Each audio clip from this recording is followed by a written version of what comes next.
welcome back to my YouTube channel. I hope you're all doing well. So coming to make this video, I'm a little bit sad. I am a little bit disturbed. So there's been a video that has been making rounds on the internet, on YouTube, on Facebook, on all the different social media platforms.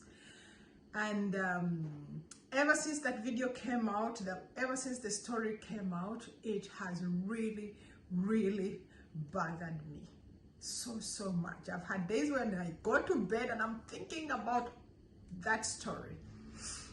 Never mind that I don't know this person, but from a humanistic point of view.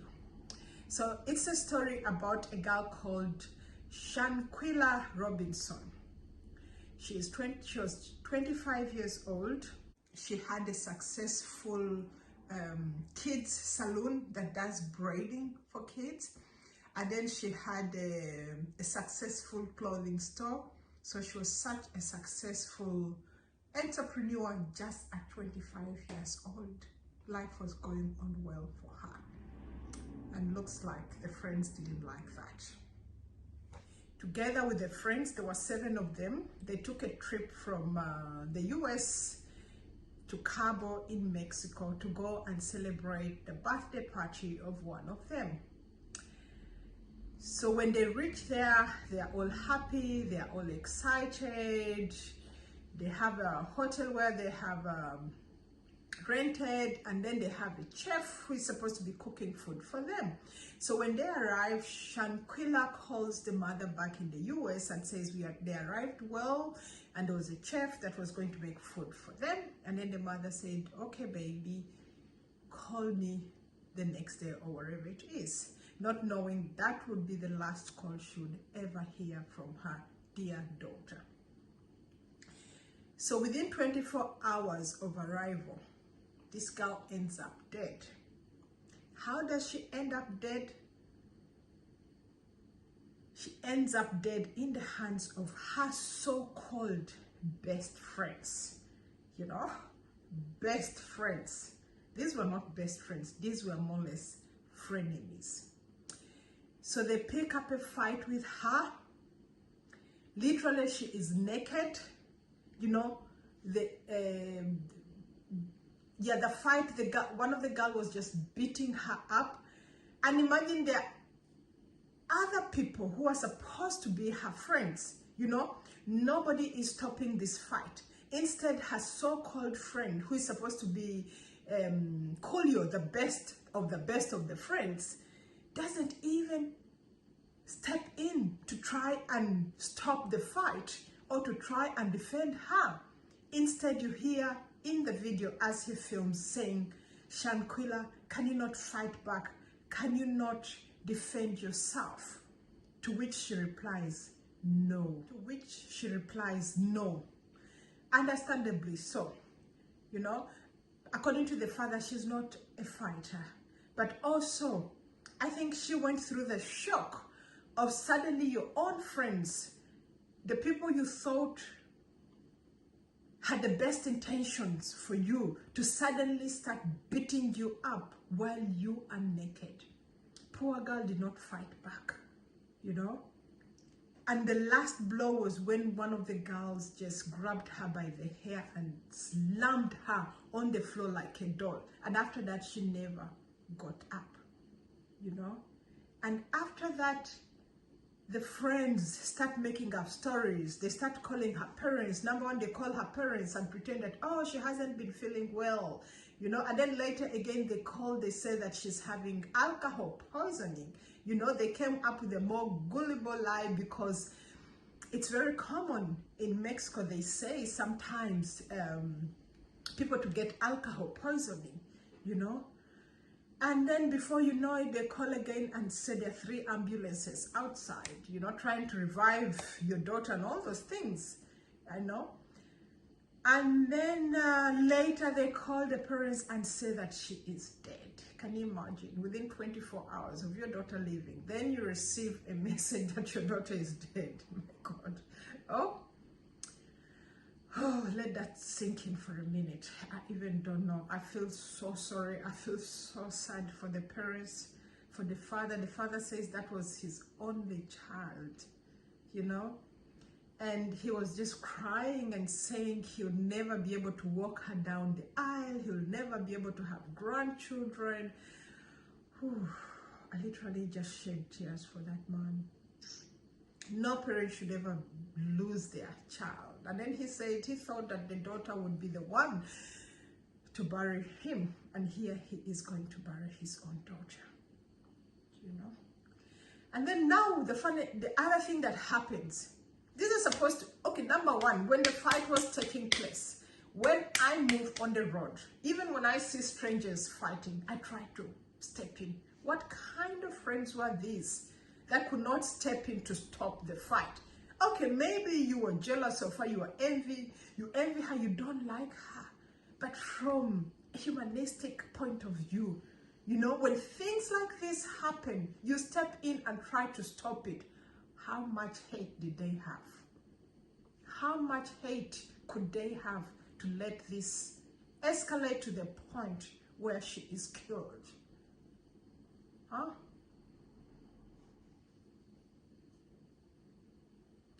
And then what Shanquella's friends do, the next day immediately they board the plane, they all rush back and come back to the US. Guys, if this is your friend you claim you love, she's died in a foreign country, how do you have the conscience to abandon the holiday? Because I'm very sure the holiday was not meant only one day. You know, they're running away. Why are you rushing and running away? What are you hiding? You know, if this was your friend, why are you not staying behind with her and make sure that preparations are made to bring the body home? You know, instead they just packed, ran away and just left her there on the floor to be discovered by a nurse later, you know. And then when the police came in, did their investigation, it is believed, it is a possibility, it is claimed that maybe they were bribed, or maybe that they took 17,000 that Shanquella had in her suitcase. So they tried to cover up, you know, without proper investigation, just saying, yeah, it was alcohol poisoning, you know. But the mother had suspicions because she says each of the friends was telling her a different version of the story, you know. And even shamelessly, when these guys came back to the US, for 4 days, they had the audacity to go and face the parents of this girl they had just murdered and tell more lies, you know, keep saying, no, this happened, that happened. And then at one point, Shanquella's sister said, but we had you jumped her, we had there was a fight. And they're like, no, there was no fight and all those things. Can you believe the audacity? You know, it was not until the autopsy report came back, you know, when they realized that the parents have an autopsy result. After that, they never showed up. They've taken their social media down, their phones are off and all those things, you know. And the most ridiculous thing, even one of the friends says on her LinkedIn profile, she said she's an aspiring, is it healthcare professional or something like that.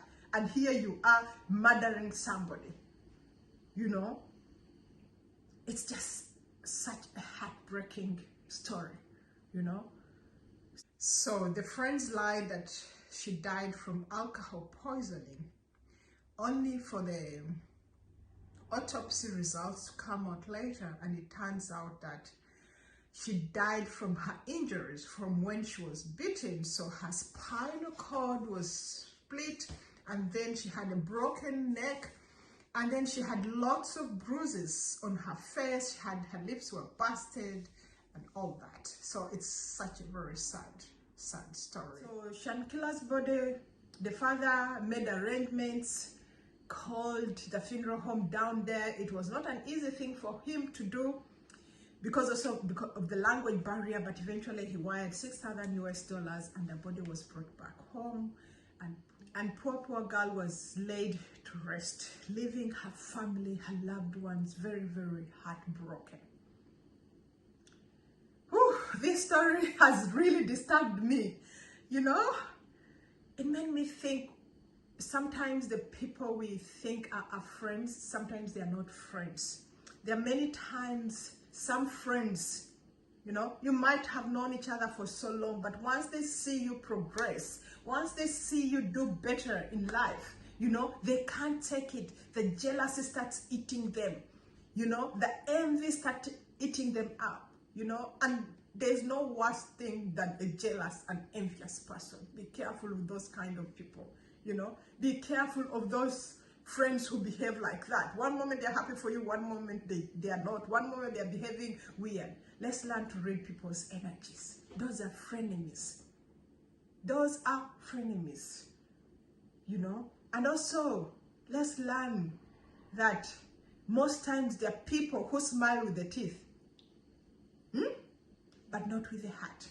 They just give you the pearly whites, but what their heart says is different. And that's what we see in the case of Shanquella, you know, because it seems like it was a premeditated murder, you know. They said, let's fly her out from USA, let's go far away where they thought they could easily cover up their tracks, you know, because if it was not premeditated, how comes nobody's jumping in to separate them? This is one of the saddest stories I've seen for a while as a parent, you know. Not even as a parent, a sibling, whatever it is something that should never be happening to anybody, you know. Coolio, who is telling the parents lies, who is supposed to be the best friend, was the one recording and laughing. They're all laughing while somebody is being beat up, you know. What has our world come to? What has the society come to? Where are our morals? Where are our conscience? You know? May the soul of Shanquella rest in peace, and may justice be served. I hope this story continues to be told and told and told until justice prevails. Right now the FBI says, so far right now the FBI says they're looking into it as a murder case. So that is good. They're investigating it, you know. And then there are also there's a video showing them beating her up and all that. Of course, it can't be shared here, you know. It's very disturbing. Whew. This case. Whew. But also this case kind of reminds me sometimes, I look back at my own life. I remember before I moved to Denmark, I had instances. Because I lost my father when I was 12 years old. And we were lucky. We had my father's brothers and family took care of us, you know. But with time, God opened doors for me, you know, in a way that most times I tell people, God picked me up from the dustbin and raised me to where I am, you know, because some of the things that happened in my life, me and my siblings, we never saw that happening. You know, and sometimes we sit and thank God for it and say, my God, look at us, we orphans, God has done this and that and that. And actually today, my brother completed his second master's degree. Glory to God. Yeah, because, yeah, we just thank God for it. But anyway, what I'm trying to say, back in the days before I moved to Denmark, the things that used to happen to me, I had people close to me, friends, relatives, wherever it is. You know, we would hang out, do things, and then later you start to hear that this person said this and that about you. This person said this and that about you. You know, those are frenemies. And with time, I learned how to let these people go. You know, of course, I don't say to them that, oh, I don't want, no. I just slowly just distanced myself, you know. So let's keep our eyes open. Let's learn to watch out for these frenemies, you know. People who pretend to be happy for you, but they're not happy for you, for your achievement. Remember, you know, God has different plans for us. It's different timing for us for when we get there. Let's learn to celebrate those who are up here, you know. So guys, thank you so much for being here. It's a very, very sad video. Let me hear what you guys have to say. Remember to subscribe, share, and leave a comment. Thank you for being here. Bye.